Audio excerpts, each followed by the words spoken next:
All right, fellas, welcome back. Today, my guest is Andy Heller, and he is a married man, now been 3 years, has 2 kids, 17 and 15. Professionally, he puts food on the table by teaching real estate investing to new and seasoned investors. And being a true entrepreneur, a true owner, he just exited a company where he did international freight forwarding. And in his words, it was like, yeah, all the supply chain stuff we've all been hearing about, that's been his world for years. But congrats to Andy on a successful exit.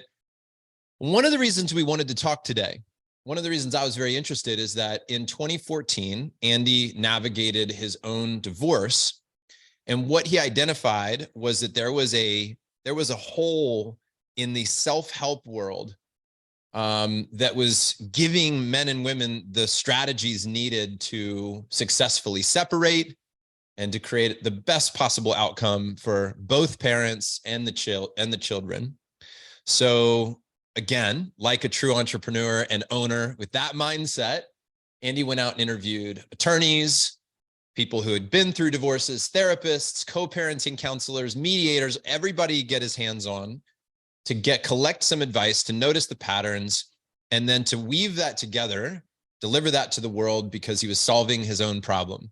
So in the book, 46 strategies emerge, tips and tools that people can ultimately put in place during, and this is actually what caught me, kind of before, during, and after the process, because a lot of what success means in a divorce or a separation would probably be all the things that happen starting now, if you are somebody who's thinking that divorce might be the best move for your marriage. And I've heard Andy talk about this before too. He doesn't believe that everybody should get divorced also, that there's marriages that really just need to be healed and they need some strategies, and that divorce isn't the move. But if it is, then here's some ways that we can navigate. So we're going to talk about all that today, not just what happens after a divorce, but we're going to go through the whole process. The other thing that I'll note here is this wasn't just something that was a quick idea Andy threw together and put out there in a few days. This was an 8-year project for Andy, a true passion project. So Andy Heller, welcome to the Front Row Dads podcast. I'm glad you're here. Jon, thanks for having me. Pleasure to be here. Let's start with a question that I don't think I've asked a guest anytime recently, which is, we just read your bio, and guys will get to know you a little bit through that. But if somebody really, really knows Andy, what do they need to know about you to really, really know you? Well, I would say that I'm probably one of the most grounded, and I'm that guy in any group of friends that when something comes up and my friends don't know really what to do, let's call Andy because he's pretty reasonable. So, and that was kind of what led me to write this book, is that I'm a pretty grounded thinker. I've run businesses successfully, Jon. And what was the impetus for me to write the book is that how many times my gut instinct as I was getting my own divorce was wrong. So I'm like, okay, if I'm going to be making these mistakes, and I'm a pretty reasonable thinker.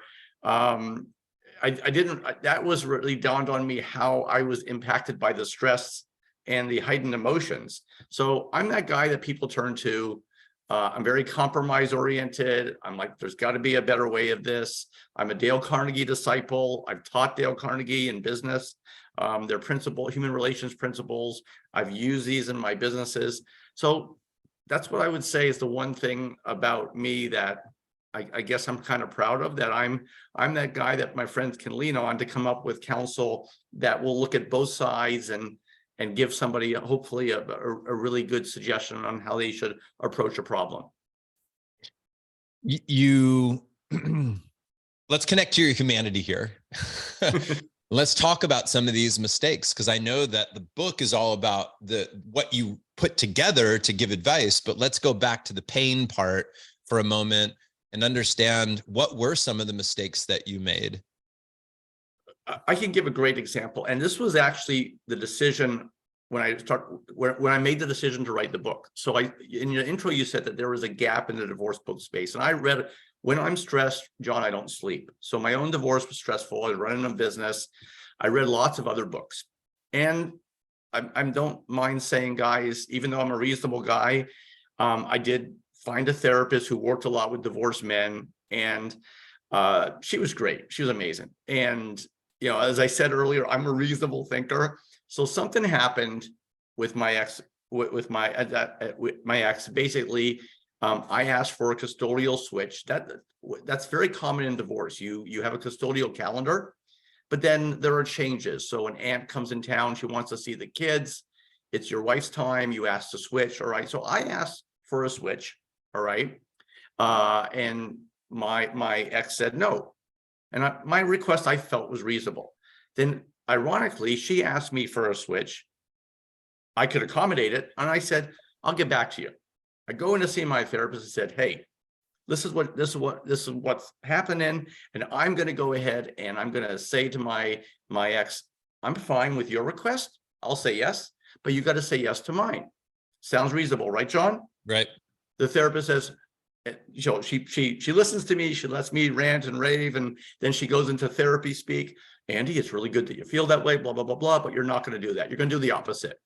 You're going to go out there and you're going to say yes to every single request your ex-wife makes that is A, reasonable, and B, the kids benefit. And you're not, here's the key, Jon, you're not going to link requests. I was like, but no, Andy, just because you're not getting a yes, if she's asking you for something that's reasonable and the kids benefit, you continue to say yes every time. You don't link, and that's the right thing to do because your kids benefit. Yeah. And the result, Andy, mark my word, within 2 years, it will be reciprocal. Yes. So she was wrong, Jon. It took 6 months. So, right. But the thing about, so the other thing about me, when I'm stressed, I just write, I take notes. And after that visit, I looked at my notes, I thought about that visit and how many other times my gut instincts were wrong. Yeah. That we men and women, what dawned on me was the degree to which I was emotionally affected and not emotionally compromised is a better way to say it. I'm not making good decisions. And we don't realize it, ladies and gentlemen, because the stress we're going through is so very, very often is so intense that we just can't think clearly. So that's what I tried to do with my book, because I'm not a lawyer, a divorce attorney. I'm not a therapist. I'm not a co-parent counselor. I'm not a mediator. My job with this book was taking counsel from all these experts and organizing it almost like a business manual for best practices. Yeah. And that's where I think it's been kind of rewarding for me. As you said, it's an 8-year project. So I think that story is my favorite story because, 9 out of 10 people listen to say, well, I'm going to say yes as long as she says yes, but that's not the right thing to do. Yeah. Yeah. I love that. There's a couple things here I want to mention. First, the idea that do this for 2 years. I think let me say, I will make a change in my home and think that my spouse should be responding within an hour to the change. Don't you see the new me? Don't you see the, right? Like she should within an hour react and respond to that. It reminds me of, it takes time is my point. And it reminds me of in business, when I switched from being like a college speaker, I was doing keynote speeches in the college market. And then I moved in, to the corporate market.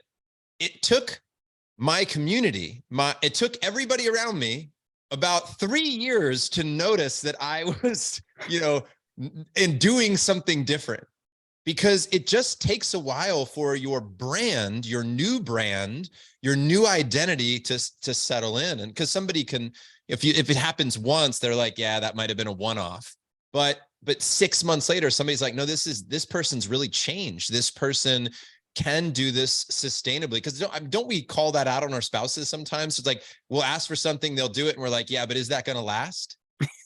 Both ways, from man to woman, woman to man, or couple to couple, or person to person. But man, I think that's so important to mention, is that it took 6 months, which was faster, but it still took 6 months. Yeah. It takes, particularly during divorce, your emotions are so heightened. And you're not able to recognize positive things that your former partner is doing, Yeah. probably it's a lot more challenging than if you're in a healthy marriage, when you're probably able to recognize these things faster. But in a divorce, particularly a high conflict divorce, you're just not, the antennas are all damaged. That's my layman's way of explaining this, John, that you're not recognizing positive actions. And I also will say, my ex-wife, and I'm a reasonable guy, she did some things that were really great and positive and the right moves. And I don't think I was able to process that adequately because of my heightened emotions. Exactly. But I'll also flip that around. I do think it was positive that in a very short time, we were able to get, being able to make changes to the schedules that were in our children's best interest. And that the point that, and that was actually a big theme of my book, is that the big takeaway that I took as a businessman from that counsel is that, okay, you go in, and one of the things I did with this that was just fascinating, we could write a book just about this process, is that I did a lot of interviews of divorcees who are now leading good lives, but they had high conflict divorces. And there's one thing almost everyone had in common. They were complaining about, well, she won't do this or he won't do this. No matter what I do, she's this. No matter what I do, he's going to do that. The big picture there, John, is, and this is actually a principle that we can all live by, is that you can only control your own actions. So the focus of the counsel is not on anything to do with what your former spouse is doing. It's on taking unilateral steps that are healthy for you and your children. Yeah. And yes, some of them are designed to result in a change of behavior on the other side, but you can't control it. And that is not an easy thing for men and women to accept, that you can only control yourself. But that's actually, one of the big principles in life. And anyhow, what did you do right, Andy? What was a win for you during this process? For me personally, my own divorce, I think you're talking about my own divorce, not the book, is perseverance. So I'm an entrepreneur. As an entrepreneur, you've got to manage 1,000 balls in the air at one time. So one of my skills is I'm a multitasker. I roll up my sleeves. I took a step back and I said, what am I good at? What am I not good at it? What skills do I need to acquire to be able to parent effectively? And what skills am I doing well right now? So the number one thing that I'm proud of is my perseverance. My children, when we got divorced, were gluten-free, had nut allergies, and lactose intolerance. All right. And my ex-wife was a spectacular homemaker. Me, the kitchen scared me. Chicken nuggets, I could probably do that okay. I had to learn how to cook, but with those restrictions. I rolled up my sleeves. I got out some cookbooks. And I was determined not to be a mac and cheese dad. I taught myself to cook. And the irony is that when I would have guests, the adults would ask for second helpings. The kids didn't want any more because they were nice, healthy meals. And I did a lot of, I can give you a great story of something I'm really proud of that my kids were really unaware of. So in my home growing up, the Friday night meals were always together with the family. It was a really powerful memory of mine. And we did this when we were married. And I didn't want the kids to not have that experience. So, but the problem was I live in the Bay Area. My business was centered in Atlanta, and I did a lot of traveling. So, and the separation, the calendar allowed me, if I'm traveling, I get the kids immediately when I return. So I would leave on Sundays often, John, and come back first flight out Friday morning. Okay. And I'm going to have the kids, but how in the world am I going to get all this done? I would go shopping the week before. I would buy the ingredients. I would cook the meal the week before. I would set the table, because I would also, on Friday nights, I would have a guest. Because the other part of this is that we just moved to the Bay Area, so I was new to the community and newly divorced, and I wanted the community, other parents, to be comfortable to have their kids alone with the single dad. So I would always invite a children's friend and their parents as guests. So so the table's set for 10, 11 people. All right. I cook the meal before. I freeze it. I stick it in the freezer. I had paid a college student to take it out of the freezer on Thursday night to defrost it, go buy some fresh vegetables. I would take the first flight out. And to take the first flight out, I'm getting up around 2:30 in the morning Pacific Standard Time. I'm catching the first flight out. I arrive in town 11:30 if the flight's on time. Possibly have time to go for a run. I get the kids from school. I arrange a carpool with my daughter to go to gymnastics. All right. And for myself, I coach my son's soccer team. I pick him up. I take him to soccer. I come back. We get back around 6. Dad grabs a quick shower, pulls the food out, puts it in the oven, works on the fresh vegetables. Guests arrive at 7. We blah, blah, blah, blah, have a great dinner, clean up, say goodbye, do the dishes. And my daughter, hey, Dad, let's watch a movie. I turn a movie on. Daughter's upset because Dad falls asleep. So I did this dozens of times in the early years. Yeah. And, what was really rewarding, and I saw you smiling as I tell the story, is my kids are clueless of how much trouble Dad went through to have these Friday night meals. Yeah. And it had a number of things. The other,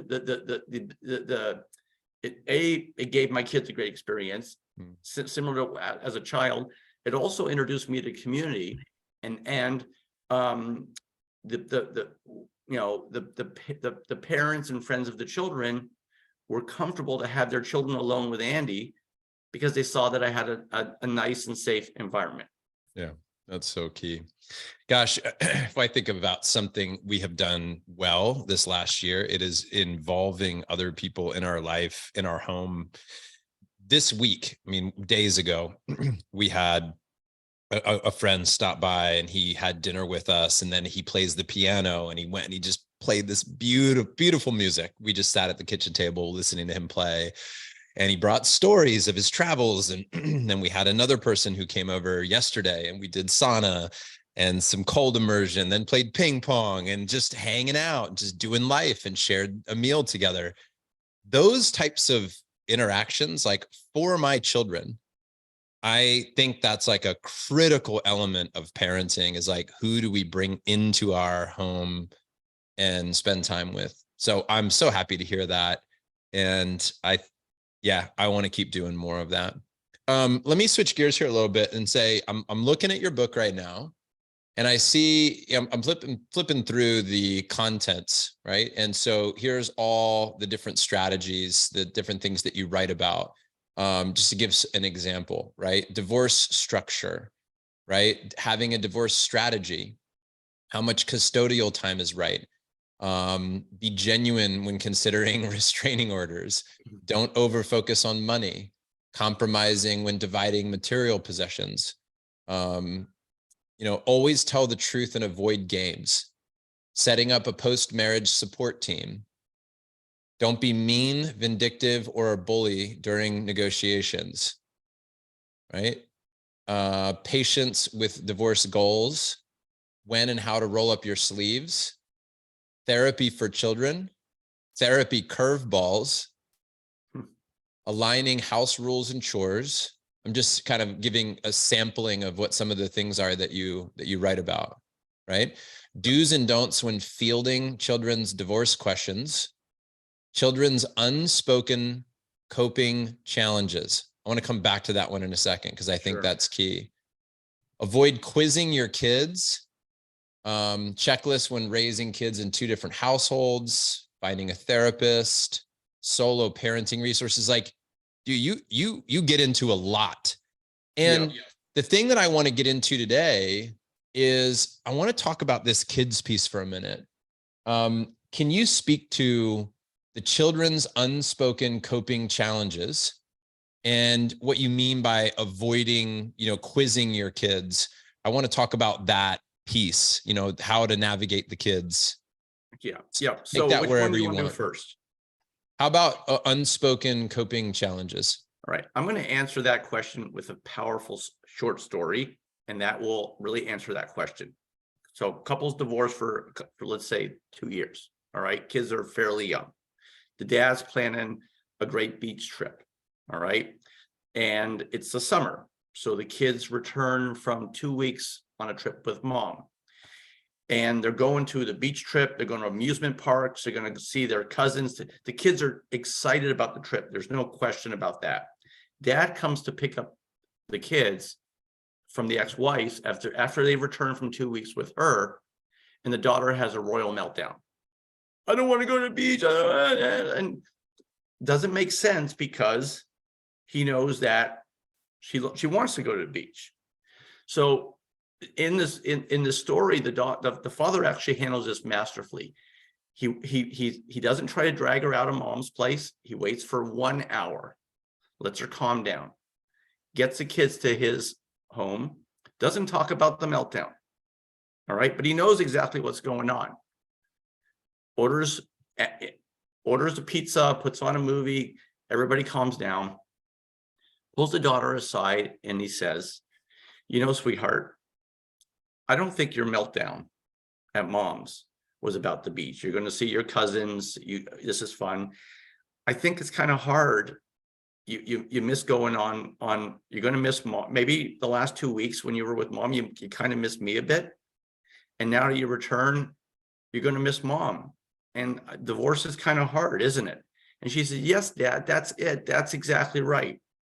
So the point there, Jon, is that kids, based on their age and also their own personalities, they're going to give you signs of coping challenges in different ways. Older children are not going to typically have those meltdowns. You got to look for some serious things like changes of grades.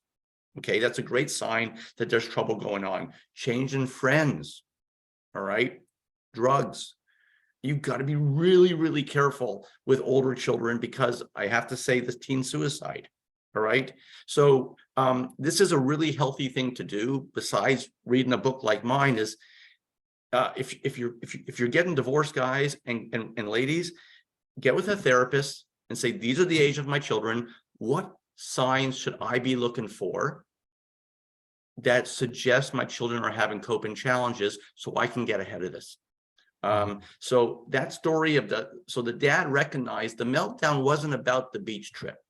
The meltdown was a sign that the child was being handed off from one custodial schedule time with mom to time with dad, and she didn't like it.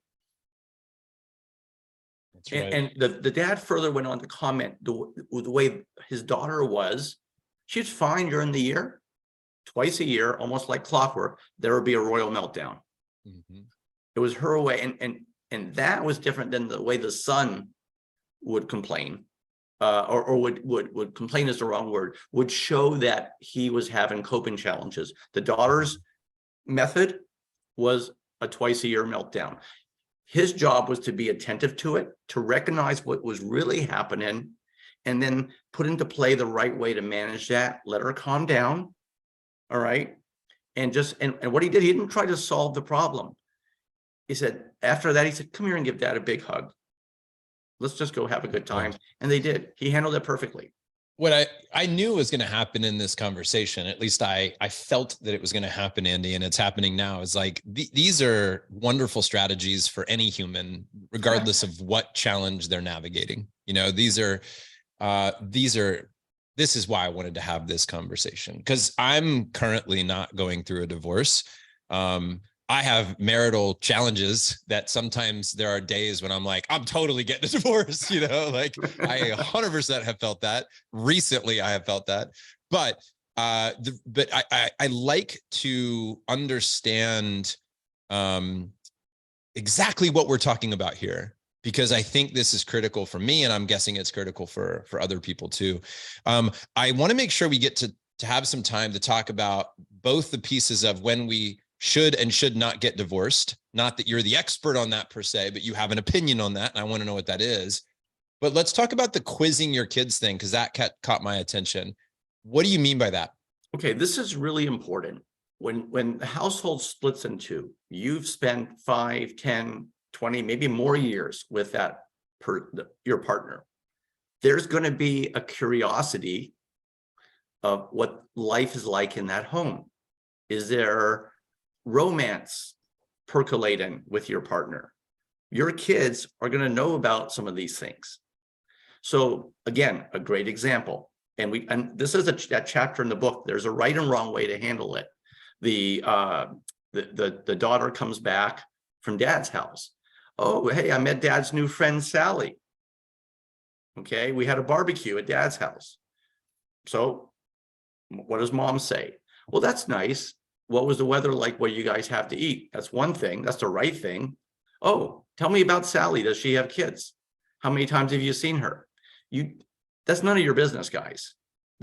You are now divorced, and you need to allow your former partner to lead his or her life respectfully. Now, the only difference to this is if you hear something from your children that suggests that the environment in your former spouse's home could be unsafe. Again, be careful about quizzing, but you need to try to determine if you need to bring in professionals. Is there drinking involved? Is there strangers popping up in the bathroom every morning? Okay. Is there abuse, physical? So if you get a sign of that, then then it's prudent to ask a few questions. But if there's a safe environment and your former spouse is trying to lead his or her life and your children are speaking and referencing that, what we talk about in that chapter is a vanilla response. Yeah. Okay, move it, acknowledge the child, and then move the conversation, because that's the right thing to do. Yeah. Let's talk about divorce or not divorce. Yeah. I've heard you say, look, some people are having a bad season, right? They need help. They might need new strategies. They might need a little space from each other, but they're not ready for a divorce yet. They just haven't brought in the right tool, resource. Whether we could go on and on, right? It's forgiveness, it's this, it's whatever. And then there's other people that you're like, it's for sure the right decision.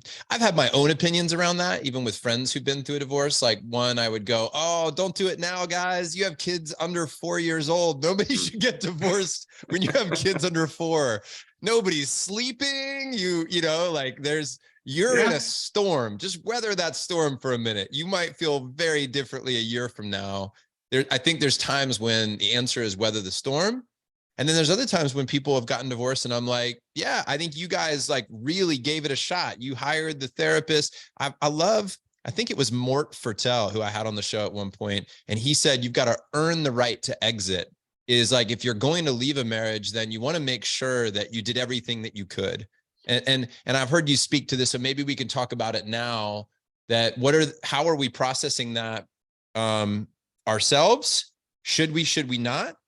And then, talk to us. Let's stay there for a moment. Should I not? What's your opinion? Sure. What have you seen? What have you heard? And let me say one more thing, Andy, sure. Because what I'm guessing is in your investigation, you likely talked to somebody that was like, I think we divorced too early, which I've met those people. They're like, if I would have had this tool, I don't know that I would have gotten divorced. Mm-hmm. Yep. So I'm going to answer your question, and I'm going to give a recommendation at the end. I've commented in the interviews I've done. People have taken notice that here's my book about how to navigate through a divorce and co-parent after the divorce effectively. Yet the very first chapter in my book is divorce the right thing? Right. Sometimes, ladies and gentlemen, we lose context. All right. So let's say your marriage isn't particularly exciting right now, and you've got a couple lady friends who are divorced, and they're talking about how much fun they're having. Boy, that grass sounds green. All right. So in this chapter, we kind of try to put your marriage in one of two buckets. Is it unhealthy? Is it broken? So is it unhealthy can also mean stale. So maybe your partner feels more like a roommate. All right. That's not necessarily grounds that your divorce needs your marriage needs to end. Love can be rekindled, but the key element there, Jon, is trust. If there's no trust in the relationship, I find it's really difficult to salvage a marriage. It is difficult. But if you still trust your partner, but you kind of view each other kind of more like roommates, it's a very good chance you can rekindle. So what's the advice? Besides taking a step back and pausing, I recommend, even if you feel divorce is the right path for you, 99%, to go to counseling for 6 months. And I'll tell you why. There's no downside. Okay, roughly 18% of marriages that go to counseling are saved. Now, you might look at that and say, that's pretty darn low. You got to take into context, a lot of the marriages that go down that path are already pretty damaged. Yeah. So the way I look at that is 1 in 5 can be saved. That's encouraging. Okay, but even if it's not, here's the big picture, ladies and gentlemen. I don't know of any adults who do not, as adults, dissect their parents' marriage and think about mom and dad's marriage, particularly if it doesn't last. I know I did and still do, and my parents have passed. All right. And think about the message to your children when they're adults. You know, mom and I were not getting along. Dad and I didn't really have a healthy marriage, but before we gave up and went our separate ways, you guys were so important that we committed 6 months of therapy. And at the end, everybody agreed, including the therapist, it's probably best that we go into separate households. What you're saying to your children is that you guys were so important. Yep. That we just slowed things down on the hope that we could possibly salvage the marriage. And even if the decision was made not to, the messaging you're giving your children, everybody, is really powerful. And the other thing that we don't want to lose sight of, if you're getting divorced, you don't want your experiences to impact your children's ability as adults to have healthy romantic relationships on their side, and to show in the kids how important it was, how much thought went into splitting the household. There's nothing more powerful than being able to say to your children as adults, we tried therapy to change our marriage. Mm-hmm. And there's no downsides. So that's the most powerful piece of advice that is in that chapter. And I would recommend, even if you're certain of divorcing, do that. There's no hurry, guys. No hurry at all. You know, the thing, I want to make sure I get time to ask you this question, because I know we're bumping up against the clock here. So talk to me about forgiveness. I know this is in the book. Yep. In fact, this is number 46. This is it. The final chapter is reach a point of forgiveness. I've struggled with this in my life. I think I've gone through forgiveness.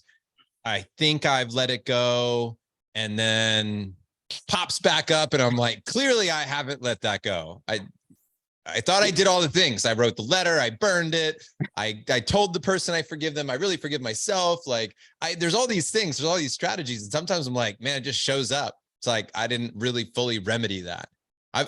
So I'm asking from a point of like not having figured this one out. Okay. So there's a reason why that's the last chapter, because that's the last thing you need to focus on. But there's a part A and part B to forgiveness, Jon. If you can reach a point, whether your former spouse had an extramarital affair, whether there was a substance abuse issue, where there was a physical abuse issue, or whether that person was just not a really good partner or parent, the faster you can forgive that person, actually, the healthier it's going to be for yourself to move on, because you got another chapter in life waiting for you. And if you are caught up in the anger and the resentment and the feelings you have towards what that for your former spouse did, it will be harder for you to move to that next chapter in your life. And it's going to be harder for you to parent these children that are half the DNA of your former spouse that you're still pissed at. Yeah.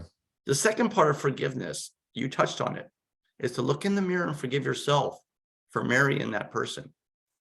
So many divorcees also beat themselves up, sometimes subconsciously. We're all human beings, and whatever your reason is in the years later, don't beat yourself up for a decision you made when you were much younger. Sure. We do make mistakes. You can't always tell the future of what it's going to be like living with that person. And is it really a mistake? Is just an interesting question, Yeah, right? yeah. Like my original marriage did not work out, and today my former spouse and I get grief from my current spouse that we get along too well. Right. We reached a point where we co-parent really well together. Yeah. She trusts my opinion. She calls me on issues for the kids better than it happened when we were married. All right. And that our children are beneficiaries of that, Jon. But I will tell you, it took a heck of a lot of work from me and on her side, but we landed in a place where we are raising some seriously healthy kids that are well adjusted. And I have friends of ours who are married, and they said, your children are so well adjusted. They're not, you wouldn't know that they came from two households. You know, you can sit with your ex-wife at a hockey game and watch your child play. Yeah. I mean, but we couldn't do this coming out of the gate. And for me personally, probably there's nothing better therapeutically than this 8-year project of putting this book together to help other people. And in doing this, I'm looking at like, man, I could have handled that a lot better. So, I mean, part of my own reason for writing this darn book is that I'm a pretty level-headed guy, as I said originally, and I was not operating at well, let me present a different way. Divorce is an experiential journey, and during this journey, you're going to do some things really good, some things kind of okay, and a lot of things horribly wrong. And you're going to recognize these mistakes very often at the end of the journey. The problem is you want to avoid these mistakes, but because it's an experiential journey, not until you experience them are you going to know what to do. So the whole premise of my book is to give the counsel and the tips on day one, so that as these issues arise during the journey, and the journey also includes co-parenting years later, you got a strategy for how to deal with it so you don't make mistakes that others have made. That's the point. The book, gentlemen, is called Take the High Road, Divorce with Compassion for Yourself and Your Family. Andy, thank you so much for being on the show today. This was an insightful conversation. I appreciate you opening up, talking about your life, sharing these strategies. I love how on point you were when I talked about a chapter. You knew exactly where you wanted to go with that. You had exactly the story you wanted to tell. To me, what I hear there is a guy who's lived the work, that this wasn't just you putting some words on paper and that was it, but you feel it, you know it, it's in your heart, it's part of your DNA now. You're passionately trying to connect with other men and women to support them in their journey, which is what we want to do. Go through a journey, tell our story, help others. Yeah. So I think that's a wonderful human quality that we have. And that's why Front Row Dads exists, so that exact reason. So thank you, Andy, for being here. Guys, you can get the copy on Amazon. And Andy, is there anywhere else that you want them to know to connect with you, a website or wherever? I'd love, go to our website, our Facebook page, www.takethehighroaddivorce.com. It's on the back of the book. So stay connected, guys. And I think the last thing I'd leave you with, Jon, is this, that the title, part of me wants to change the title, Take the High Road, Divorce with Compassion for Yourself and Your Family, because sometimes reading this, you might infer that, oh, well, this guy's saying give up the farm, always compromise. No, I'm not saying that, guys and ladies. There is a relationship between conflict and financial cost and emotional cost. And ironically, the more you compromise, the less you spend on divorce, And the more you compromise, the faster you can get to a point that you can move to the next chapter in your life. So it's actually the opposite. And if you focus on 2 or 3 things that are really important, compromise most places else, your legal bills will be cut in half or more.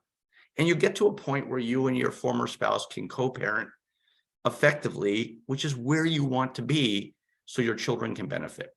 Yeah. Andy, thank you. I really appreciate this conversation. Wonderful to connect today. And yeah, gentlemen, the book, Take the High Road, might change. If it changes, we'll link it in the show notes. But for now, Take the High Road, Divorce with Compassion for Yourself and Your Family. Andy Heller, everybody. Thank you for being here. My pleasure, John.